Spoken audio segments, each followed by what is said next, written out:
మా నిహారిక నిర్మించిన కమిటీ కుర్రోడు చిత్రం ఆగస్టు 9న రిలీజ్ అవబోతుంది. ఆ సినిమాని మీ అందరికంటే నేను ముందే చూడటం జరిగింది.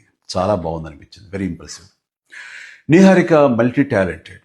మంచి ఆర్టిస్టే కాదు, ఒక నిర్మాతగా కూడా మంచి అభిరుచి ఉంది.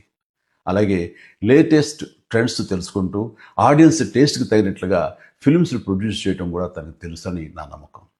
అంతకుమించి మన తెలుగు ఆడియన్స్ ఎప్పుడు భాషతో సంబంధం లేకుండా ఫ్రెష్ అండ్ ఎగ్జైటింగ్ కంటెంట్ ఏదొచ్చినా సరే చూసి ఆనందిస్తారు, ఆదరిస్తారు. ఈ సినిమా గోదావరి జిల్లాలోని ఒక పల్లెటూరులో 11 మంది స్నేహితుల మధ్య జరిగే కథ. డైరెక్టర్ యదువంశీకి ఇది మొదటి సినిమా. ఈ సినిమాకి స్టోరీ, స్క్రీన్ ప్లే, దర్శకత్వం అన్నీ తానే చేశాడు. ఈ సినిమాతో చాలామంది కొత్త నటీనటులు పరిచయం అవుతున్నారు. ముఖ్యంగా మెయిన్ లీడ్స్గా 11 మంది అబ్బాయిలు, అలాగే 4 అమ్మాయిలు పరిచయం అవుతున్నారు. ఇది పరిశ్రమకి చాలా అవసరం. ఎదురులు రాజుకి కూడా ఇదే మొదటి థియేట్రికల్ ఫిలిం. ఇప్పటికే రిలీజ్ అయిన ఈ చిత్రం విజువల్స్కి మంచి పేరు వచ్చింది, బాగా ఆదరించారు.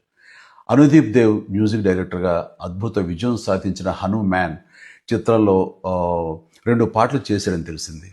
ఇప్పుడు ఈ కమిటీ కుర్రోడు చిత్రానికి మొత్తం 11 సాంగ్స్ అందించాడు. అన్నీ చాలా బాగా వచ్చినాయి. ఈ చిత్రం ప్రేక్షకుల్ని అలరిస్తుందని భావిస్తున్నాను.